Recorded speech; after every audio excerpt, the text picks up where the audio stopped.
Commissioner Kelly, Here. Bliss, Here. Kip, Present. Oaks, Here. and Siegfried. Yes. All present. All right, the next item on the agenda is appointment of chairperson and vice chairperson. Sarah, would you please present this item? Thank you, Commissioner Kelly. Commissioner Kelly and Siegfried were most recently appointed to serve as chairperson and vice chairperson through 2020. Due to a lack of meetings from 2020 to present, both Commissioner Kelly and Siegfried have continued to serve in these respective roles. They have also expressed interest in being considered for reappointment at the discretion of the Planning Commission.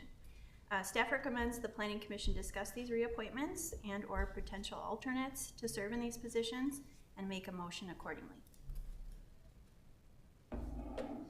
I'll move to appoint Commissioner Kelly to serve as chairperson for a term of 2 years and Commissioner Siegfried to serve as vice chairperson for a term of 2 years or until their term expiration, consistent with the Planning Commission bylaws and effective next Planning Commission meeting.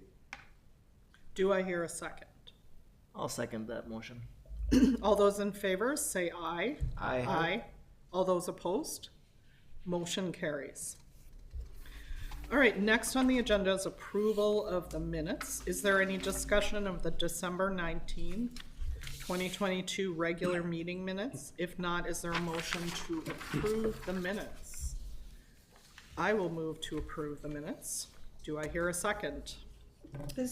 Is December the last meeting? Is that the right date for our last meeting? Commissioner Siegfried, we did have a joint City Council and Planning Commission meeting in February, but City Council approved those minutes. Okay. I motion to approve the meeting You just minute. need to second it. Oh, I second it. All right, all those in favor, say aye. Aye. All those opposed? Motion carries. Next is the public hearings. The first thing on the agenda is the floodplain ordinance.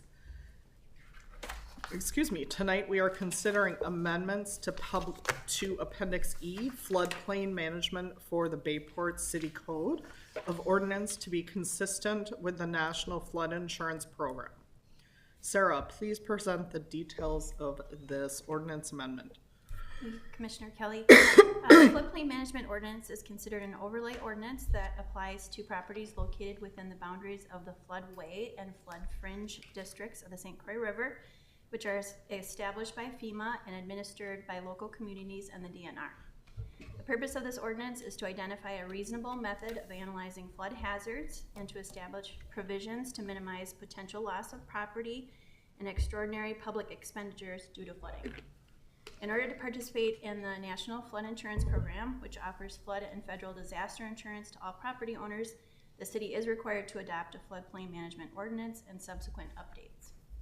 A majority of the text included in the ordinance update has been prepared by the DNR and is required to be adopted to comply with the flood insurance program. Other amendments that have been incorporated are intended to eliminate confusing concepts, clarify permit requirements, assist with substantial damage or improvement determinations, and ensure consistency amongst state rules, federal regulations, and FEMA policy. A few sections of the ordinance are optional for communities to adopt, which are highlighted in blue text with comments noted in the margin of your draft. However, because these sections are intended to minimize public risk in the event of a flood and help clarify and provide guidance to staff on how to administer certain provisions, staff feels it would be beneficial for the city to adopt these sections. For the record, notice that tonight's public hearing was published in the Stillwater Gazette on May 5th and posted at City Hall. Staff is recommending approval of the draft ordinance as proposed by FEMA and approved by the DNR in order to comply with and participate in the flood insurance program. At this time, Matt, John, and I would be happy to take questions from the Planning Commission before opening the public hearing. And then following discussion, the Planning Commission is asked to make a recommendation for City Council consideration. Does anybody have any questions or comments? I have one. Please, Aaron, Commissioner Oaks. Yes. Do we know of any of these changes, how they could have any immediate impacts? We adapt these, what could we see as immediate impacts? Where the purpose of the question is, will we see any residents coming and asking for variances based on these? Commissioner Oaks, thanks for the question. Staff has been working with the DNR for several years on some of these revisions, along with other communities. And I guess the biggest change, for I guess a positive change we see, is allowing accessory structures to increase from 500 to 576 square feet, like a garage, a 24 by 24 garage. That previously wasn't allowed. It will be now allowed as a permitted accessory structure with that limited square footage still being 576, but it allows more opportunity for someone to construct a decent sized garage, which wasn't permitted in the past. We do have a pending application actually that we've been working with since last year, and they've decided to postpone construction until this ordinance was revised and adopted. So we're looking forward to working with them and offer that flexibility that they were looking for. I'll defer to Matt and John if you want to highlight any of the other specific sections, or that's the one that comes to mind for the most part right now. Yeah, so I'd defer to John on that one. He can talk about, there is some significant change in how in an area known between like the flood fringe and the floodplain area that might have a significant impact on certain aspects such as grading in that area and stuff that's allowed and not allowed. That's slightly different than what we allow now, but I think that's for the better to actually make it harder to do stuff in that area. Essentially, it's in the shoreline area where we're talking about, but that could have an impact on areas farther back and potentially require a variance where maybe a variance wasn't required in the past if that area goes back far enough and the property isn't deep enough to allow for the setback. I can't think of any necessarily right offhand of our properties, but there is the potential for that. But from the DNR standpoint and our standpoint, we'd rather be, good stewards of the river than necessarily have something that is allowed significantly closer. Great, thank you. John, do you have any comments? I could build on the two examples that were already offered. One, the accessory structure dimension going from 500 to 574. 76, sorry. Basically is to accommodate kind of the standard 2-car small garage of 24 by 24, I think. And so that one makes a lot of sense from a practical standpoint, I think. The other one Matt is mentioning, actually, while everything Matt said is correct, I think we're up against an interpretation thing with the DNR right now that even if you don't adopt that language, they're going to ask us to interpret our current ordinance more restrictive anyhow.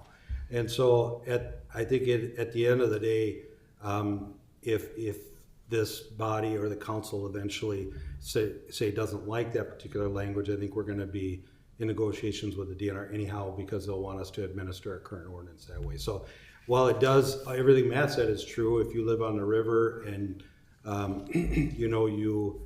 you might have more property now in the floodway rather than flood fringe, meaning there are more restrictions than in the floodway. I think we're probably going to end up implementing some sort of a change like that anyhow. So at the end of the day, I think I agree with both Matt and Sarah that the edits that are being proposed here are going along with best practices for stewardship of the river. All right, thank you. Any other questions people have?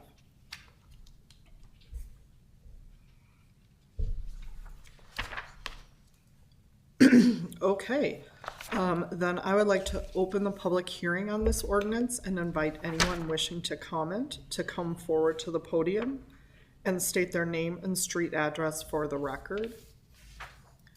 Anyone? Seeing no one here, do I hear a motion to close the public hearing? I move to close the public hearing. Do I hear a second?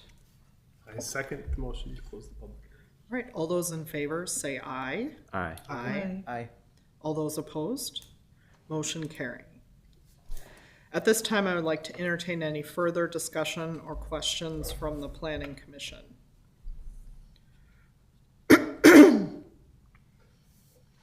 anyone have any further questions or anything? It seems like this is strongly recommended by the DNR, so we are somewhat limited in our ability to try and change things. Can the city speak to what participation in the National Flood Insurance Program offers? Commissioner Bliss, I apologize. I'm not super familiar with that program and what it offers, but I know there are quite a few participants that live in Bayport along the river that do have flood insurance and participate in the program. So we feel like it's very beneficial to participate and allow that benefit to be extended to our property owners. Thank you. And we just are coming out of a flood, so We are. I'm sure it's even more so. Any other discussion or questions?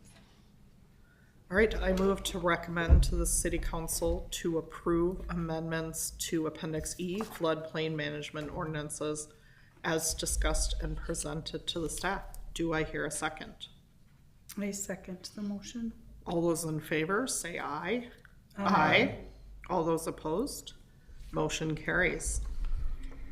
Excuse me. All right, next we are considering amendments to the subdivision ordinance, which is Appendix A, subdivisions of the Bayport City Code of Ordinances. Sarah, please present the details of this ordinance amendment. Thank you, Commissioner Kelly. The subdivision ordinance defines general provisions for regulating a change in land use and ensuring development is in compliance with the city's comprehensive plan. Specific design and performance standards are outlined in the ordinance for such items as lot and block layout, streets, alleys, easements, utilities, stormwater, and tree preservation. The ordinance also requires a financial security from a land developer to ensure compliance with the subdivision requirements. In preparation for a potential plat application to the city, the developer for the Baytown Concept Development Eco Haven that was presented to you in February, they've questioned the city on options for the financial security piece, specifically the requirement for an escrow or letter of credit. In response to this inquiry, staff discussed and reviewed other cities' ordinances and have confirmed that a financial security at 125% of the total cost for development is the most common amount secured through a lender, and staff feels is adequate to cover development cost, as opposed to the 150% currently listed in our ordinance. Staff has also determined that a performance bond is no longer a suitable option for financial security due to the difficulty with the city actually being able to collect the fees in case of default by the developer. As a result, staff is proposing to amend the escrow and letter of credit financial security to reflect 125% and eliminate the option of a performance bond. Again, for the record, notice of tonight's public hearing was published in the Stillwater Gazette on May 12th and posted at City Hall. Staff is recommending approval of the draft ordinance as proposed. Again, staff would be happy to take any questions before opening the public hearing, and following discussion, the Planning Commission is asked to make a recommendation for City Council consideration. So the basis of this, looking at the ordinance, was the questioning from the current possible subdivision owners. Commissioner Kelly, yes. As you know, we don't have a lot of land left in Bayport to develop. The last time we really applied this ordinance was for inspiration. So it's been a long time since the subdivision ordinance was originally adopted, which was in 2002 or 2003. Things have changed, and this was a good opportunity for us to take a look at that and those provisions, and we feel like now is a good opportunity to amend that before this potential subdivision would come to application stage. All right, any other questions from the commissioners? Okay, I would like to open the public hearing on this ordinance and invite anyone wishing to comment to come forward to the podium and state your name and street address for the record. Seeing no one here, do I hear a motion to close the public hearing? I move to close the public hearing. Do I hear a second? I second the motion to close the public hearing. All right, all those in favor say aye. Aye. Aye. All those opposed? Motion carries. At this time, I would like to entertain further discussion or questions from the Planning Commission. I represent a handful of developers and work with them and other cities in this capacity, and these amendments are consistent with many other cities, so I'm on board. Any other discussion or thoughts? Yeah, if the 125% is, I mean, kind of in line with what other similar ordinances are in different cities, I mean, I would say that's good if, and if we haven't updated anything for a long time, it's probably good to update it and review it with times versus bonds. And we've probably had experience with a developer not following through, so I don't know if they used a bond previously with the early stages of the inspiration development, but. All right, I move to recommend to the City Council to approve an amendment to Appendix A subdivision ordinance as discussed and presented to the staff. Do I hear a second? I second the motion. All those in favor say aye. Aye. Aye. All those opposed, motion carries. There is no old business and no new business. For general information, I would like to announce that Commissioner Colleen Siegfried and Aaron Oakes have been appointed to serve another 3-year term on the Planning Commission through December 31st, 2025. Thank you for your service. Next is the open forum. The open forum is a portion of the meeting for the public to ask questions or comment on subjects related to land use that are not part of the meeting agenda. Anyone wishing to comment shall state their name and street address for the record. Any commissioners have anything they want to bring up at the open forum? Okay, that includes the business of tonight's agenda. Do I hear a motion to adjourn the meeting? I move to adjourn the meeting. Do I hear a second? Second. All those in favor say aye. Aye. All those opposed? Motion carries. Thank you.